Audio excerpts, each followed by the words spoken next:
El 9 de abril hay una reunión de la FIA y... Joan, ¿qué nos puedes contar? ¿Por qué se va a reunir la FIA después de estas tres primeras carreras de 2026? Bueno, para sorpresa de nadie, este reglamento está siendo un desastre. Esta nueva Fórmula 1 está siendo un desastre y de una manera más o menos clara, la FIA, la FOM, la estructura de la Fórmula 1, esto lo sabe, esto lo nota y esto lo ve igual que lo vemos todos los demás. Entonces, lo que se propuso ya en el Gran Premio de Suzuka ya está bastante pensado, pero el pasar de los acontecimientos ha precipitado esta reunión, pues se ha establecido una reunión para hacer correcciones al reglamento en pos de lo que ellos consideran mejorar el espectáculo y mejorar ciertos aspectos del reglamento que están siendo preocupantes. La FIA para esta reunión del 9 de abril tiene tres prioridades principales. La primera es la seguridad. Después del accidente de Oliver Berman en Suzuka, Sí, ya lo comentamos además. fue evidente que el diferencial de velocidad y otras ciertas situaciones que se dan en carreras son excesivamente peligrosas para los pilotos. Es verdad que en Suzuka hay escapatorias, luego nos vamos a ir a circuitos urbanos donde no las haya y esto puede ser realmente peligroso. Menos mal que no vamos Entonces, a Jeddah. ese, menos mal que no vamos a Lleida porque tener ese accidente de 50G directo contra el muro Y con podría las acabar curvas bastante ciegas de mal. Jeddah, cuidadito. Ujú. Sí, sí, sí, sí, sí. Eso por un lado. Esa es la prioridad principal de la FIA, digamos, la seguridad. Entre otras de las prioridades más importantes está la quali, la clasificación. Ver cómo se pueden adaptar los monoplazas, sobre todo el reparto energético, para que las clasificaciones no sean tan cosas como están siendo a día de hoy. Horrorosas.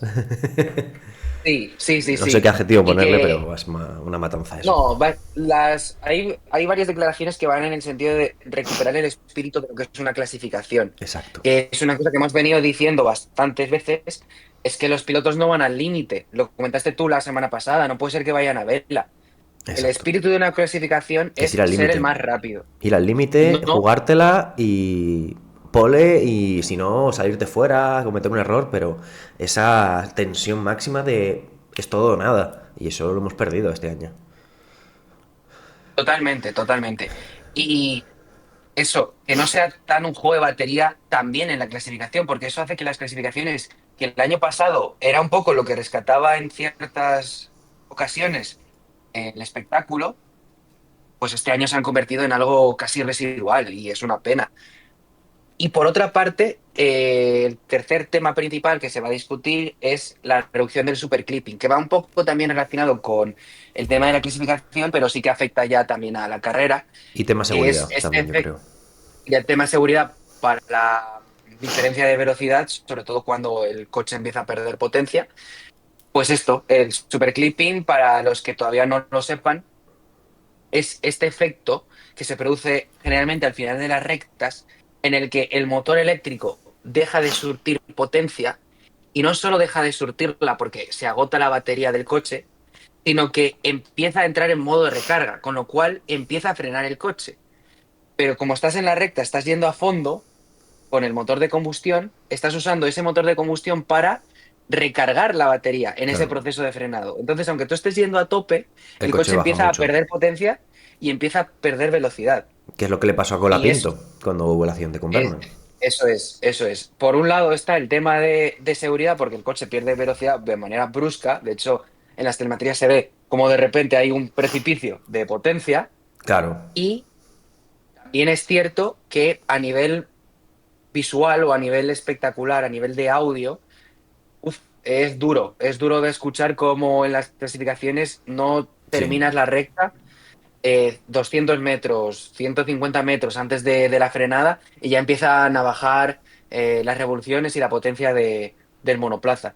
Con lo cual son tres temas que son los que considera la FIA que son los más importantes Sí. y hay que hacer un disclaimer. Las cosas no van a cambiar de golpe. No van a cambiar de golpe y probablemente No. no cambien en mucho tiempo porque hacer un motor nuevo no es posible. Hay cosas que no se pueden cambiar, como la cantidad de potencia que puede suministrar el motor de combustión, que estoy mucha gente comentándolo. Esto no va a cambiar a medio plazo y probablemente tampoco a largo plazo. No, justo. Entonces, lo único que se puede buscar ahora mismo, que es por tirarle un balón de oxígeno a la FIA, si se puede hacer, porque es solucionar un problema que ellos mismos han causado, vaya. Mm. Pero lo único que pueden hacer ahora mismo son este tipo de correcciones. Entonces, presentados los temas, vamos a poder hablar un poquito de por dónde se va a tirar Claro, una corrección, por dónde se va a poder tirar otra. Pero no sé, ¿cómo ves tú un poco claro. este panorama que se presenta?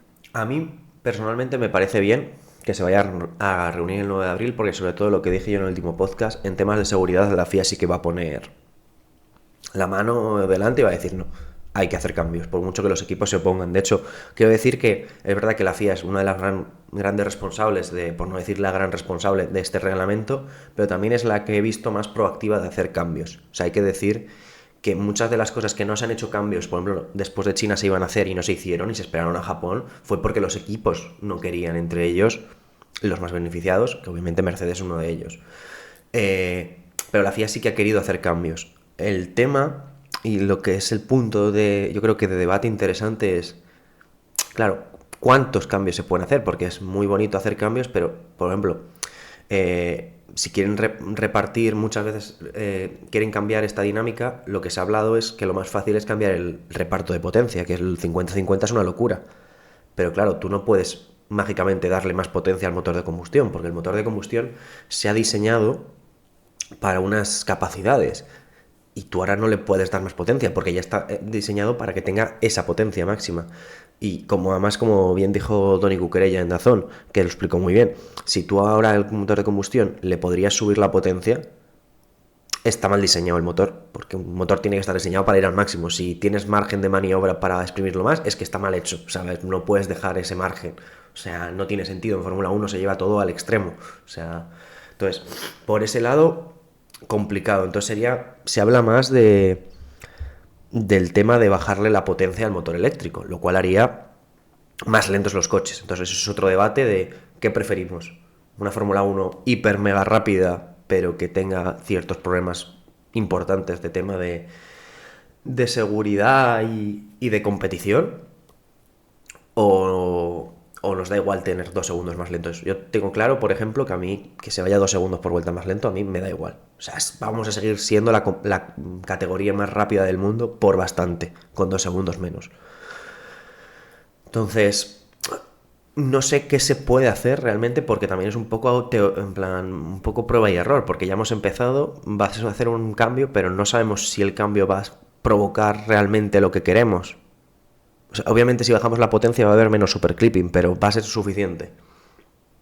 Ujú. Me parece que es un tema de debate interesante de que tampoco la FIA lo tiene fácil, no es fácil hacer estos cambios. O sea, la gente no se, lo que has dicho tú, la gente no se piense que vamos a hacer 2 cambios y en Miami va a ser todo perfecto. En Miami podremos mejorar, a lo mejor en la dirección correcta, pero va a requerir tiempo cambiar esto, porque los equipos no tienen margen de maniobra, no pueden cambiar el motor.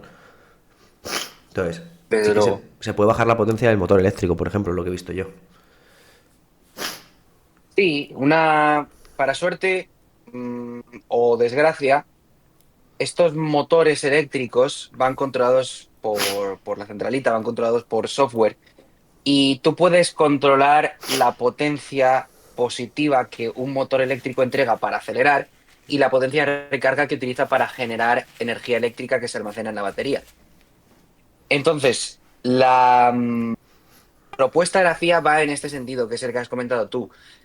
Lo que se propone en general, no solo desde la FIA, no solo desde lo que se ha podido saber, también varios ingenieros, comentabas a Tony Cuquerella, y Tony Cuquerella hace un par de días Sí, compartió una simulación del Gran Premio de Miami, haciendo pequeños ajustes a la unidad de potencia eléctrica. Se cambió la carga total, por decirlo de alguna manera. Si nos imaginamos la batería del Fórmula 1 como una pila, la pila tiene la capacidad que tiene. Lo que puede cambiar es la capacidad que tú tengas de recargarlo durante una vuelta. Entonces, se quiere reducir la capacidad de recarga para que no haya que tengas un poco una limitación a dónde tienes que recargar, cómo de importante es esa recarga. Si tú reduces Claro. la cantidad de recarga máxima, esa cantidad de recarga es menos importante, por lo tanto tienes menos afecciones durante la vuelta. Claro, no, no te hace falta También, recargar en final de recta o curvas rápidas, por ejemplo. claro, porque estás limitado, o sea, no puedes abusar tanto de esa Ya, te recarga. da igual recargar más porque no la vas a poder utilizar, entonces, claro, sí, sí.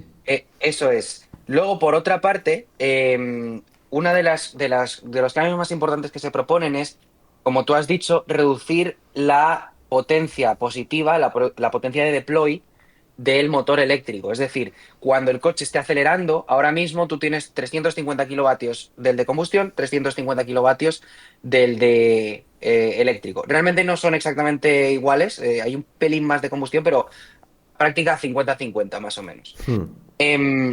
Lo que se pretende ahora es mantener la potencia de recarga del motor eléctrico, eso no va a cambiar, pero reducir la potencia positiva que te entrega. Entonces, cuando tú aceleras, tu reparto ya no va a ser 50-50, va a ser a lo mejor un 60-40, 65-35, porque se va a reducir o se pretende reducir esos kilovatios que te entrega el motor eléctrico. Por ende, como el motor eléctrico en aceleración consume menos, la Dura probabilidad más. de superclipping también se reduce y la dependencia del motor eléctrico a la hora de acelerar también se reduce. Claro, porque dura más la batería, Entonces, entonces no hay que recargar tanto porque tienes batería, más batería durante toda la vuelta. eso es. El problema ahora no es que la batería no te llegue para toda la vuelta, es que la batería no te llega para una recta.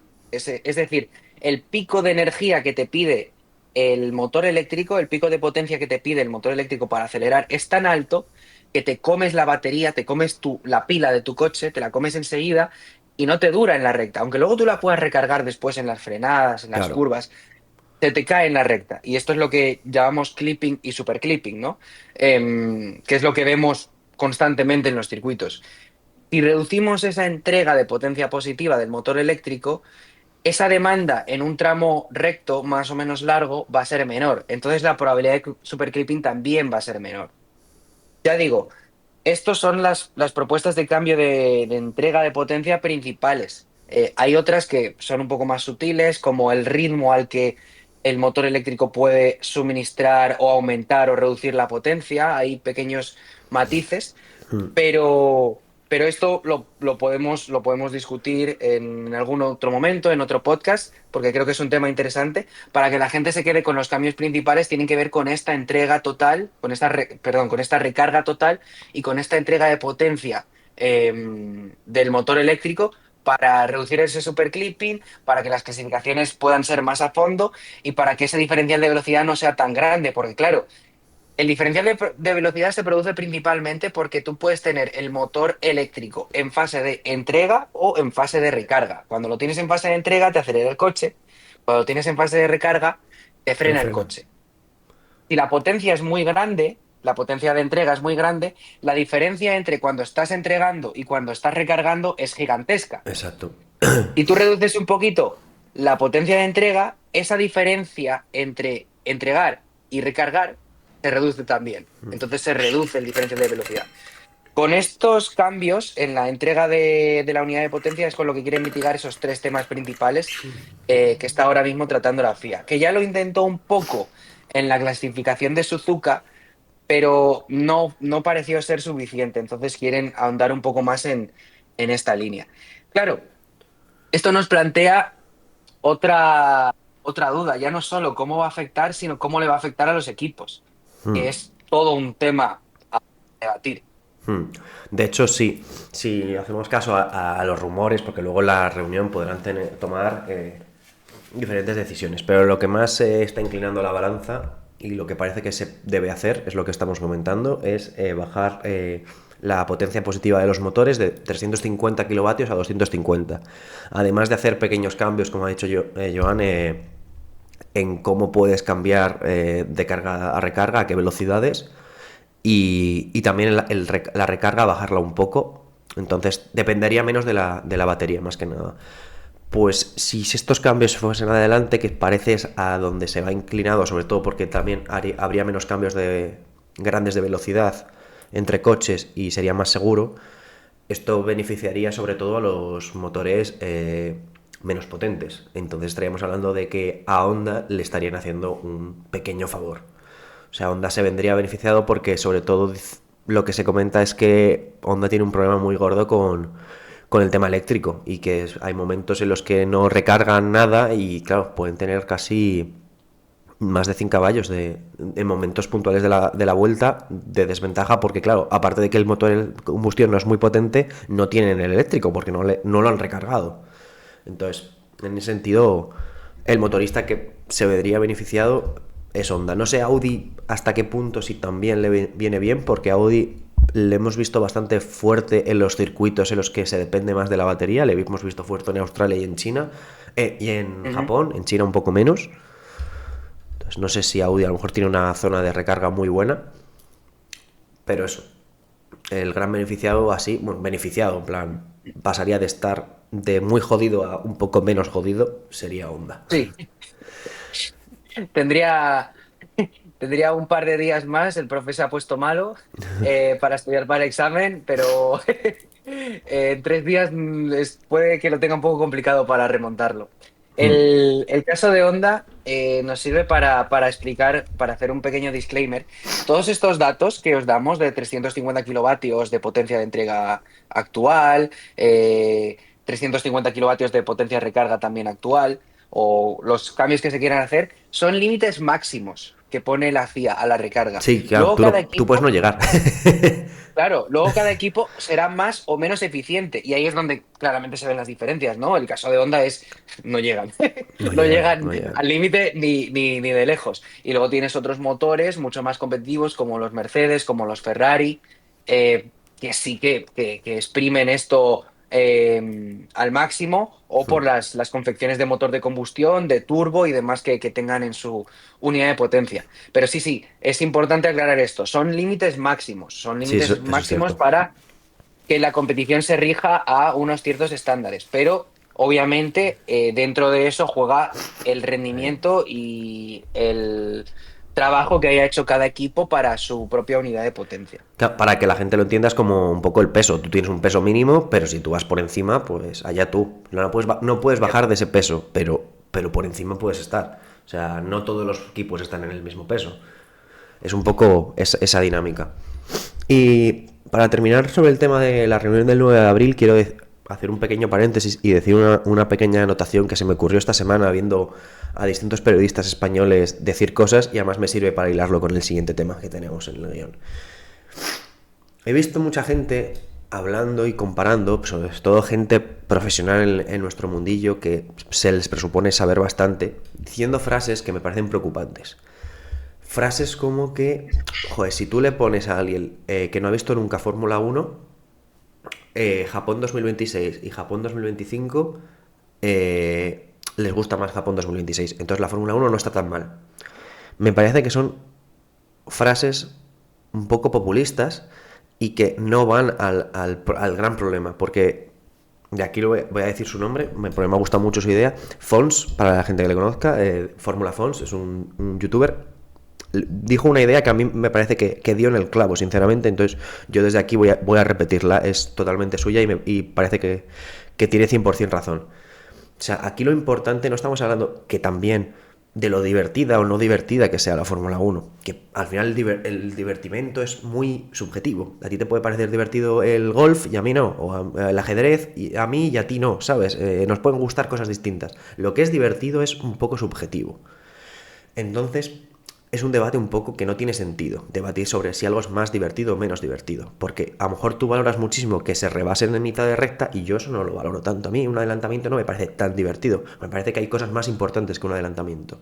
Aquí lo que se debate es la integridad de la propia competición, porque si no, ponle a alguien que no ha visto un partido de fútbol en su vida, un Rayo Vallecano Getafe 0-0 o un partido de la Kings League, a ver cuál es más divertido.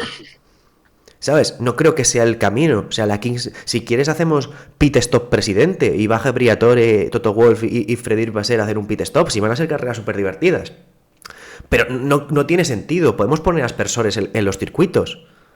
Y van a ser súper divertidos, los encendemos en cada X random con un algoritmo para que no sea predecible y va a ser una locura las carreras, pero no tendría sentido en la competición, es un poco eso, o sea, no es competición lo que estamos viendo, no es tanto que sea, bueno, pues se adelantan, hay movimientos y no es, por ejemplo, el principio de carrera, Piastri se pone líder, Leclerc segundo, no estuvo mal, si no te estoy diciendo que no, a lo mejor no sea súper aburrido. Pero yo lo que a mí más me duele, por ejemplo, y lo que creo que dice Fons en este caso es, el problema es la competición, en plan, estás perdiendo autenticidad de competición. Esto es un poco más la Kings League, que la Kings League está muy bien para ser la Kings League, pero la Champions no tiene que ser la Kings League, la Fórmula 1 no tiene que ser la Fórmula E, son cosas diferentes. Y la Fórmula 1 tiene que ser competición pura y la Fórmula E es más show. Pues es un poco, creo que es importante esa comparación, o sea, es más divertida, joder, depende de lo que tú consideras divertido. A mí, por ejemplo, un partido de la Kings League no me parece divertido, por mucho que baje y vaya a tirar un penalti, que a lo mejor hay gente que eso le parece divertido, pero pierde la gracia de lo que es el fútbol, en mi opinión. Entonces, joder, lo de que sea divertido, adelantamientos que se pasan en la recta, para eso me voy a la M30, que hay un montón de adelantamientos de ese estilo, o a la M40 en Madrid y vas a ver un montón de adelantamientos. Entonces, no sé, me parece que están fallando un poco el tiro en a dónde hay que apuntar el debate. No sé qué opinas de este paréntesis que te digo. Sí, es un poco, es importante dejarse influir y es importante no descartar ideas que vengan de otros sitios porque creo que ahí está la evolución, pero siempre manteniendo unas bases sobre el espíritu de la competición. Y creo que es lo que muchas veces se pierde, sobre todo cuando se pretende defender. Yo esto lo veo más por el lado de la FOM. Me pasaba mucho cuando empezaron las sprints en Fórmula 1, que era como que se quería meter el formato sprint porque a nivel de... me he quedado un poco congelado ahí, vale. Porque a nivel de... porque a nivel de espectáculo consideraban que había más audiencia y por eso se mantenía el formato sprint. ¿Qué pasa? Que el formato sprint le da mucha más información, y por aquí va un poco mi opinión sobre el formato sprint, le da mucha más información a los equipos que reduce el nivel de incertidumbre de cara a una carrera, reduce el nivel de incertidumbre de cara a una clasificación. Entonces te está afectando las bases de la competición. No digo que esas bases tengan que ser rígidas, pero sí que es verdad que, muy en la línea de lo que has dicho tú, no perdamos el norte de qué es lo que queremos que sea la Fórmula 1 Claro. por hacerla más entretenida, por hacerla más vistosa, por tener más audiencia. Porque Efectivamente, eso porque al no final es nos muy tiene que subjetivo. hacer juzgar. Sí, sí. Igual que cuando se juzga, cuando los comisarios tienen que juzgar una acción en pista, no se debería juzgar las consecuencias, se debería juzgar la acción. Pues Exacto. con esto es lo mismo. No puedes juzgar los cambios que le haces a la Fórmula 1 por sus consecuencias, por su resultado a nivel de audiencia, por su resultado a nivel de... que es importante, que lo es, pero siempre preservando los valores principales de lo que es el motorsport o lo que es en este caso la Fórmula 1. Porque Claro. si no, ya digo, se pierde la esencia del deporte. Claro. Sí, yo no veo a otros deportes haciendo cambios intrínsecos de su forma de ser, no veo al golf o al tenis haciendo ese tipo de cambios. Es un poco eso, en plan, no perdamos el norte con la diversión, que la diversión, en plan, o sea, no necesitamos estímulos cada 30 segundos, un poco, joder, no somos, necesitamos que sea un TikTok de 30 segundos la Fórmula 1, o sea, hay cosas que llevan su tiempo y son más estratégicas, son más tácticas y sinceramente, o sea, Japón 2025 no es la mejor carrera de la historia probablemente, pero joder, en plan, hubo lucha por la victoria hasta el final, entraron los tres primeros a un segundo y medio, o sea, pues sí, a lo mejor, pues si te gusta más algo que sea más visual, más rápido, pues a lo mejor debería ser un partido de tenis o un partido de baloncesto, que cada 24 segundos cambia la posesión, ¿sabes? Es más rápido. Pero pues entonces no veas el rugby, por ejemplo, que a lo mejor es más lento, yo qué sé, ¿sabes? En plan, que esos son gustos, pero no cambies tu forma de tu deporte solo por la diversión, o sea, que no sea la base, porque la diversión es muy subjetiva.